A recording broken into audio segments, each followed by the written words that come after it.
حضرت آدم علیہ السلام کو اللہ کریم نے منع فرمایا کہ درخت کے قریب نہیں جانا. جب درخت کے قریب گئے تو جنت سے نکال دیے گئے اور زمین پر تشریف لے آئے. حضرت آدم علیہ السلام آہوزاری کرتے رہے، روتے رہے، یا اللہ اپنی بارگاہ سے معافی عطا فرما، یا اللہ مجھے بخش دے، لیکن معافی نہ ملی. روایتوں میں آتا ہے 350 سال حضرت آدم علیہ السلام اللہ کریم کی بارگاہ میں عرض کرتے رہے، معافی طلب کرتے رہے، لیکن معافی نہ ملی. پھر ایک دن دل میں خیال آیا کیوں نہ درمیان میں وسیلہ پیش کروں،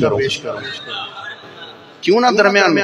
350 سال اللہ کریم کی بارگاہ میں روتے رہے، آہوزاری کرتے رہے، معافی طلب کرتے رہے، لیکن درمیان میں ایک دفعہ جب وسیلہ پیش کیا تو وسیلہ کس کا ہے؟ کیا دعا کی؟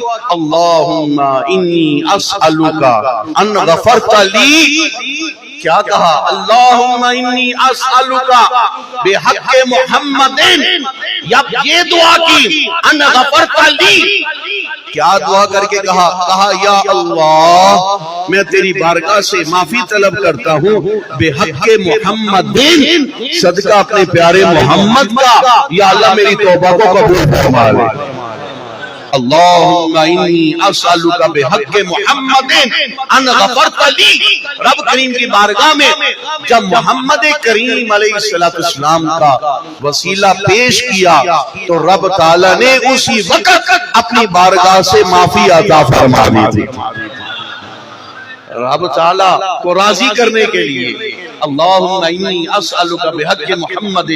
تو جب حضور کا نام پیش کیا، وسیلہ دیا، صدقہ محمد کا، تو اللہ کریم نے وہی فرمایا آدم تو نے محمد کو کیسے جانا؟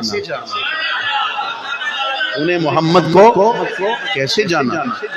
آپ جاگ رہے ہیں؟ تو نے محمد کو کیسے جانا؟